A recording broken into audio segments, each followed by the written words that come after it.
All right, guys, this is lecture 2, Discovering the New World and the Spanish Empire. Make sure to follow along with the key terms and questions. I'm sure those will do relatively soon. So, as we mentioned in class probably, or depending on what section you're in, maybe not, the first people to probably discover the New World were the Norse, right? They were traveling to Greenland. They named it that, right, because so it would be more appealing to people, and they got blown off course. Leif Erikson is going to be famed for discovering Newfoundland, but really it was his buddy, old Jarni Herftolson, that was the first guy to get blown off course and see it, and then he comes back and reports to Leif, who then goes and establishes a settlement there. You can see in the name, New Found Land, right? What they're getting at. Now, the problem with this is, we pointed out before, there's no lasting change. The Norse show up, establish a settlement, and then leave, because there's no reason for them to really stay. It's hard for them to live there. They're attacked by natives, all that sort of stuff. So there's no lasting change. And this information gets lost in basically their histories and myths and stuff like that. So people never believed that they had actually been there, because it got sort of watered down in myth and religious texts, and so people just thought it was part of that and it wasn't actual history. A lot of this should be review from world history, but we'll go through it anyway. So, in the Middle Ages, right, a lot of Europe had become very, not backwards, but they weren't as fired up as we'll say during the classical period, right?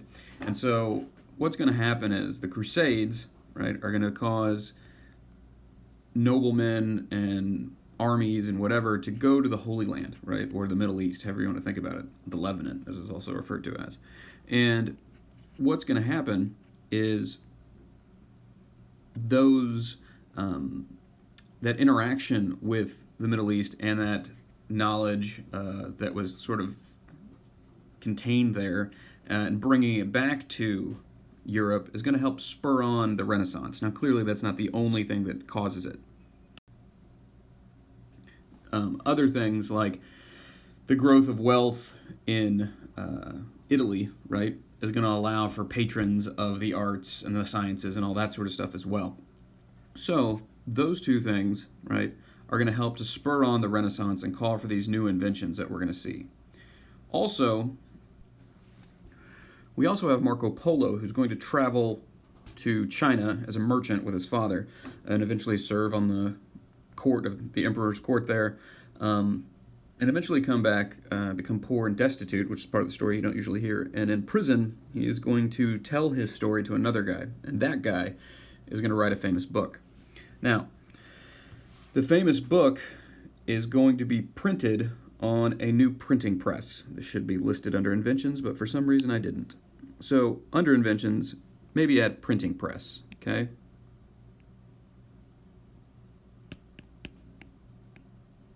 The big thing in this is going to be movable type. Up until this point in history, if you wanted to print something, you had to basically engrave it in total. So if you're making a page in a book, you had to engrave out that entire thing, or chisel it out, or whatever. In Japan, they used wood. And that was all you could print, is that page over and over and over again. So if you had a 10-page book, you had to have 10 different pages made up, right? So movable type allowed them to change out letters, okay, which allowed faster printing of pages of books, which meant more books, which meant cheaper books. So thanks to the printing press and Marco Polo, right, and the Renaissance in whole, people became fired up about Asia. Now, the big reason they were fired up about Asia was spices, silks, porcelain. If I could spell, that would be great. Porcelain becomes so ubiquitous with Asia, right? What do we call it today? We call it China, right? Your mom's fine china, that kind of idea. So up until this point, the only way to bring goods from Asia back to Europe was over the Silk Road, okay? And part of the problem there was the middlemen along the Silk Road. right? You had, your textbook refers to them as Muslim middlemen, but it doesn't really matter. What happens is you're going to bring in these spices and silks and all that sort of stuff along the roads, through the Middle East until you get to Turkey and the edge of Europe, okay? And sometimes they would put it on a boat and then sail it to the other parts of Europe. That's actually how the plague spread, was along this road as well. But what's going to happen is those middlemen are going to charge taxes along the way, and it's going to cause the price of these things to be driven up, all right?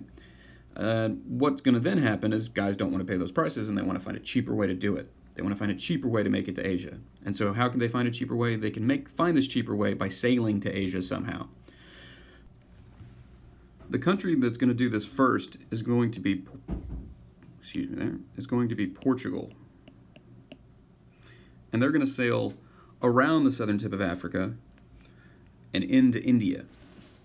And so the Portuguese, as we read in class, right, aren't going to be very interested when we get to 1492 and Columbus, right, because they've already figured out another way. Old John the I down here doesn't want to listen to Columbus. Now, one thing we need to understand is in 1492, you had a lot of strong executives or monarchs during this time period. You had Charles VII of France, you had Henry VII of England, you had John I, you had Isabel and Ferdinand, and they're going to be competitive, right? So if one guy figures out how to do it, they're all going to want to figure out how to do it. So once Portugal had figured out a way to sail to the Indies, as we'll call them, right, the French, the English, and the Spanish are all going to want to figure it out as well. Now, initially, these things are going to be state-sponsored, which means the king is going to pay for it all right? But over time, they're not going to be state-sponsored, okay? And they're going to require men to pool their money together to form a company or a joint stock company, right? That's kind of the idea. That's the picture we got down here. Okay? Maybe bring that up here a little bit for you. There you go. And you can see in the picture these little badge type things, these seals. Those represented the shares of the people, okay, that were involved. So if I brought $100, right, there's my share. Somebody else brings their money. We all pool it together. We send this ship to the Indies. It comes back, right, filled with spices and silks. We sell those. We then divvy up the profit. That's how this worked. Most of these joint stock companies weren't designed to be long-lasting companies, okay? So this is going to be a way that they can use wealth to make more wealth. Also, it's a way to mitigate risk, right? If I only put $100 in and the ship sinks, I don't lose all of my fortune if I'd put up the whole $1,000, right, or whatever it was to get the ship sent there. So, as we pointed out before, the Portuguese, right, are going to be the first to make it to the Indies. Prince Henry the Navigator, which you've already heard about in world history, is going to basically train and pay for voyages because he was the member of an old crusading order, right? They had amassed a lot of wealth. And his idea really wasn't necessarily about raising wealth from India. He wanted to outflank the Muslim world, right, and retake the Holy Land and all that sort of stuff. So in doing that, he thought he could sail around to the far side of Africa and basically sneak up on the Muslims and hopefully connect with this sort of mythical person that didn't exist called Prester John. So as we read about in class, Columbus, right, shopping his idea around. Columbus was an Italian from Genoa, son of a wool weaver. Him and his brother shopped this around. Everybody turned it down, okay? Eventually the Spanish come up with the idea of, okay, we'll accept it, right? The famous thing was that the queen had sent Columbus home and, she had been in confession with her priest and had change of heart and sinned for him. It's this big famous story. Not really important, though. Columbus, as we see right here, is going to set sail on August 3rd and make it to the Bahamas on August 12th. He set forth in the Nina, the Pinta, and the Santa Maria. The picture here and these three ships were what we refer to as caravels, okay? A caravel is a type of ship, okay? And as I pointed out in class, it's a combination of two things that are important. One is this sail right here. This is referred to as a lateen sail. A lateen sail was designed by the Muslims, and it allowed for sailing not necessarily straight against the wind, but you could tack against the wind, and you didn't necessarily have to have the wind at your back to to move. The other would be the hull of the caravel. Okay, this was uniquely European. So this large hull would sit deeper in the water, and these sails would help it sail in most conditions. So this was like the best transatlantic ship that had been designed to this point, and this was all thanks yet again to the Renaissance and all that other stuff we were talking about in the last slide. So the Nina, the Pinta, and the Santa Maria set forth on August 3rd. They make it there on October 12th to the Bahamas. Columbus's crew was starting to get pretty frisky. They weren't really too happy with what was going on. They didn't know if they were ever going to see their homes. One of the things Columbus did to calm them down was he kept two different logbooks. One that made it look like they were just, off the coast of Europe, and then the other one was the real one. So that way he could say, hey, look, guys, we're not that far from home, and kind of try to keep their spirits up. But eventually, we'll see that they make it. One of the things that Columbus did that was smart compared to the other people that had sailed off and died was you'll see in his map up here, he sailed south, right? And he caught the trade winds, right, into the Bahamas, into the Mediterranean, into the Caribbean, right? This is the same way storms make it off the coast of Africa into the Gulf of Mexico, right? Instead of sailing up here where, the Titanic sunk, right, his ships went south to where the breeze would blow him into North America. So once Columbus begins to sail into the Western Hemisphere, we're going to see more and more countries do it. Okay, that's not quite the issue yet. But the Portuguese, who were Catholic just like the Spanish, really didn't want to have the Spanish on their turf.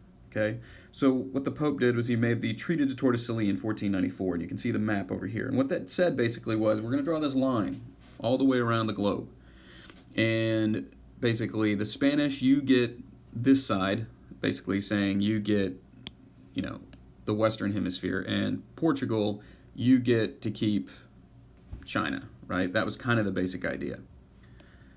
Now, the problem was, when they drew this line in the West, right, they didn't have GPS and all that sort of stuff, so they couldn't actually tell where the line went on the other side of the world. So the Portuguese didn't like that, one. Two, they didn't like the fact that they didn't have anything in the West. So the Spanish actually agreed to move the line over, right, and give them the edge of what becomes Brazil. And eventually the Portuguese settled Brazil, and that's why they speak Portuguese and have a Portuguese tradition in Brazil today. Now, that's in 1494. In 1499, Amerigo Vespucci, who is going to be an Italian explorer, sounds familiar, right? He is going to sail along the coast of South America and create a very vivid map. Back in Germany, a guy by the name of Waldseemüller is going to print maps. And what he's going to do is he's going to mistake Amerigo's name as the name of the place, and voila, we get America as, or the Americas, if you will, for North and South America, because of Waldseemüller's mistake of Amerigo Vespucci's name. Now, you guys will have read about Columbus's interactions with the Native Americans, so we're not going to spend a lot of time on that. The big important thing, the big lasting change, as we mentioned before, why this is important, right, are the things that occur because of the Europeans showing up. Not like when the Vikings showed up and left. There wasn't a big deal there. The big lasting change is what we refer to as the Columbian Exchange, or in this slide it's titled the Biological Exchange. There's going to be a lot of stuff coming from Europe that didn't exist in the New World. Some important things, like, namely here, beasts of burden, horses, cows, pigs, sheep, and goats. None of that stuff existed in the New World. The only thing they really had was the llama, right? Another big thing brought with them was disease, okay? So Native Americans at this point, especially in the Aztec and Inca empires, did not have any animals to do labor. So they had to do everything by hand, which took a lot of time, which meant that they spent a lot of time growing food and a lot of energy growing food, which meant they couldn't grow enough food to have bigger populations and so forth and so on. Now, the other effect of the two things I've mentioned is they don't have these diseases. Europeans developed these diseases by being in close proximity to their animals. So when their horses or pigs or whatever got sick, eventually a strain of it would make it into people, and people got sick and died, but eventually they grew antibodies to it and were resistant. Well, none of that happened in North or South America. So Native Americans, once introduced to measles or influenza or typhus, died off in the droves. Okay, so the million, if not the millions of people that live there, or hundreds of thousands of people, I guess, at that time that live there, the vast majority of them are going to die due to disease, thanks to the Europeans bringing it over unsuspectingly. There's also going to be things that come back to Europe, okay? Namely foodstuffs and tobacco, right? All of these are going to come back to Europe, and they're actually going to cause population explosions in some places like China. So when the peanut and stuff like that gets introduced, or the potato gets introduced, these are going to be calorically dense food items that are going to allow more people to get calories in a shorter amount of time. Also, there's going to be a large amount of gold from the New World, right? That's going to be the things the Europeans are interested in. Not just gold, but silver. The Potosi mine in present-day Bolivia is going to like triple the amount of silver in the world at this point. And what this is going to do is it's going to create inflation, okay? And this inflation is going to cause all sorts of problems in Europe, right? It's going to upset people. I think it kind of leads to part of the, I want to say the Protestant Reformation, but I could be wrong on that time frame. But the big thing you need to understand is how people think it leads to the rise in capitalism by having all this money and being able to pool it and all that sort of stuff. All right, professional explorers here. These Spanish explorers, the conquistadors, right? They're gonna sail all over the world looking for the 3 G's, as we got it right here, right? God, glory, and gold. Well, I guess they're not looking for God. They're looking to spread God's word. You can see, at this point where everyone goes. Magellan, as you can see, sails around the world, or his crew sails around the world. John Cabot, or really Giovanni Caboto, an Italian sailing for the English, even though we don't get to hear that as much as we should, is going to sail to the New World and sail back in a relatively quick amount of time. You can see, though, as I pointed out earlier, that he stays in the North Atlantic. He's eventually going to try to make a second trip, but his ship is going to sink and he's never going to be heard from again, probably because he sails in the North Atlantic there. But eventually in 1513, Balboa is going to discover Panama for the Spanish, and he's going to dip his sword in the Pacific and try to claim everything that the Pacific touches for the Spanish. 1519, Magellan is going to make it all the way around. These were very daring men, right, trying to make fame and fortune for themselves. And as we'll see here in a second, Francisco Pizarro and Hernan Cortez are going to be the two most sort of famous of these two gentlemen. All right, so the Spanish Empire. The Spanish are going to start acquiring possessions in the Mediterranean and in the New World. They're going to acquire Hispaniola in 1508, Puerto Rico, Cuba, 1511. The famous quote here, "We came to serve God, the King, and to get rich." Some fundamental differences, right, as we talked about with the Columbian Exchange. They did not have iron or steel in the New World. They did not have beasts of burden in the New World, and they were, yet again, susceptible to European diseases. The most famous of these conquistadors is going to be Hernan Cortez in 1519, who's going to land at Veracruz here, okay, with 800 men, right? And he's going to come from Cuba. There's going to be reports that make it back to the Aztec leader Montezuma, where they're going to talk about how there were floating mountains in the water, which is the only way they could describe the ships. And they didn't have a word for horses, because those didn't exist either in the New World. So they referred to them as giant deer. Now, when Cortez lands, he's going to find an interpreter, a woman who had been enslaved in Cuba and had fled. And so she becomes Cortez's sort of mistress / interpreter as they approach Tenochtitlan. Now the Aztecs, their famous capital city, Tenochtitlan, here's a map of it, was a city out in the middle of Lake Texcoco. The Aztecs were sort of driven by other tribes in and around Lake Texcoco out into the water. Now, what they did was they built chinampas, and chinampas were basically these little kind of floating flower beds, if you will, which provided them with a fertile place to grow food. Now, what's going to happen is as they begin to grow more and more food and get larger and larger and larger, they would form alliances around Lake Texcoco. And what they did was they had these things called flower wars. And the flower wars, even though this isn't hugely important for American history, were shows of force that would intimidate their their neighbors to join them. In the Flower War, basically they would wail on one of their allies, right? And the idea was, if they're going to do that to their allies, I imagine what they'll do to us. Now, the nature of fighting between the Spanish and the Aztecs is going to be completely different. As it says right here, capture instead of kill. Remember, the Aztecs were big in human sacrifices. You can see the picture here. The guy, the blue ink here, this guy right here is being sacrificed, right? And the heart is flying up because they believed that a piece of the sun was in everyone's heart, and so it was flying up towards the sun to feed old Huitzilopochtli as he was going to, every day descend into the underworld. And then they would kick the bodies down the stairs to reenact him killing his sister, the moon. And the idea was if they would kill their enemies, that they couldn't then sacrifice them to their gods. So one battle or war was a religious event. They would prepare themselves mentally by praying and all this sort of stuff ahead of time. And then in two, they wanted to capture their victims. They didn't want to kill them because that way they could sacrifice them. The Spanish, on the other hand, after generations of fighting in Europe, had really broken war down to a science, okay? And it was all business for those guys. Now, what's going to happen is Montezuma is going to unfortunately bring Cortez in. They're going to throw a party. The Spanish are going to attack. The Aztecs are going to drive them from the city. And then eventually the Spanish are going to get the people that don't like the Aztecs to fight on their side, and they're going to, a year later, invade and destroy Tenochtitlan. They're going to take Montezuma captive and basically make him like a puppet for what they want, and eventually the Aztecs are going to kill Montezuma. Now, it goes without saying, the one thing they really wanted was gold. Now, another famous conquistador is going to be Francisco Pizarro.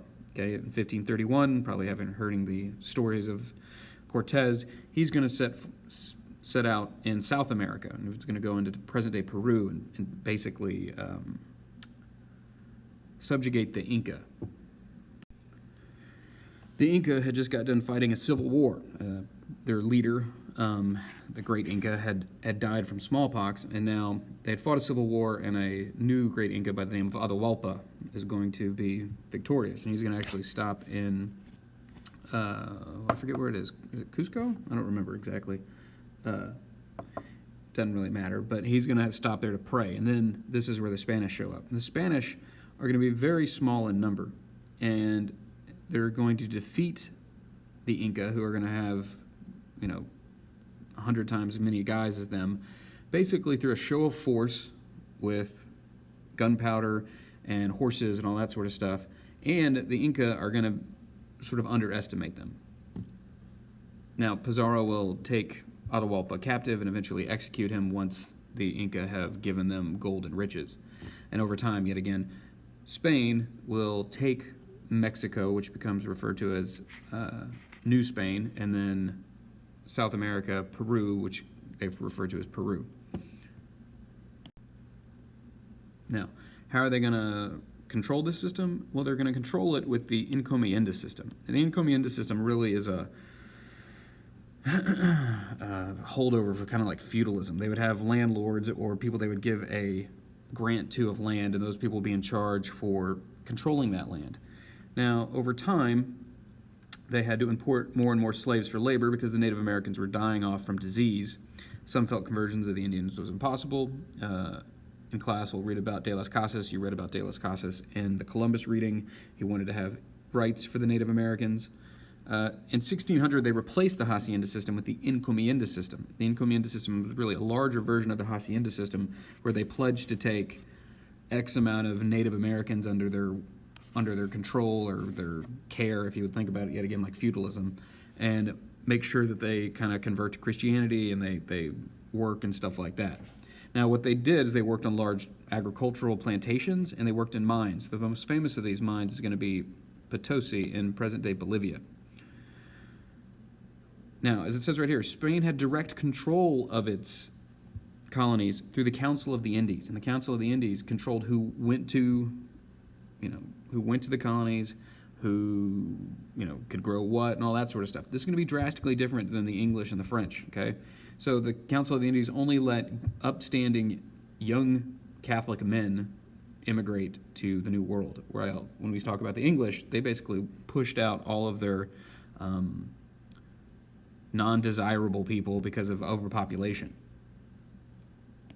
So this will be a high point for Spain. They're going to be one of the richest countries in the world. Charles V, the Holy Roman Emperor, will control the majority of Europe thanks to his side in Spain, and then also the side of his family living in Austria.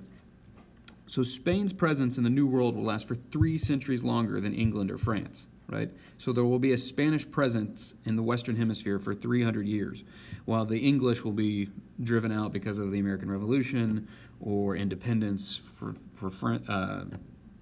the Canadians or the loss of wars or whatever. There will always be a Spanish presence for a considerable amount of time. So, the Spanish Southwest. Franciscans, Jesuits began to establish missions. So, I should have put a map in here, but I didn't. But if you had the Southwest United States, right, missions are going to run from New Mexico all the way up the coast of California into present parts like Texas, say like the Alamo. In New Mexico, they struggled to convert the Indians. They struggled to settle that as well. The Battle of Acoma is going to be a great example of this. They're going to use military strength to crush the natives, and they're going to cut off, I believe it's the right foot of all the Indians that stood against them. And this is going to basically subdue the Indians so that they can then establish settlements in New Mexico. Pope's Rebellion, or sometimes referred to as the Pueblo Revolt, was going to take place in present-day Santa Fe, where there was a rebellion by the Native Americans, and they killed 400 Spanish and drove the remaining 2,000 settlers out of the territory. It took 12 years, but then the Spanish returned and rather easily brought them back. But what this was a example of the frustration that the Native Americans had by the treatment of the Spanish towards them, right? The Spanish are going to want to use the Native Americans for labor, and they're going to want to try to convert them, okay? When we see the English just want to drive them away, right? They see them as an impediment. They're not really interested in enslaving them so much. Then also, when we see the French, they actually look to be willing to work with the Native Americans. Horses in the Great Plains. Horses were brought by the Spanish. It was illegal for Indians to own a horse. As it says right there, they disrupted the ecosystem. What's going to happen is basically all the animals that are brought over during the Columbian Exchange are going to have to fit into the new ecosystem. One big thing for that was the horses and the pigs and all this sort of thing. They began to eat grasslands, and it caused problems for people that needed those grasslands. Also, as it says right here, it allowed for bison hunters to become more nomadic, right? As you see the famous sort of image that we have of Native Americans on a horseback with the bow and arrow and all that sort of stuff. All right, this will be the end of the lecture here for number 2. Make sure to answer the questions and answer the key terms.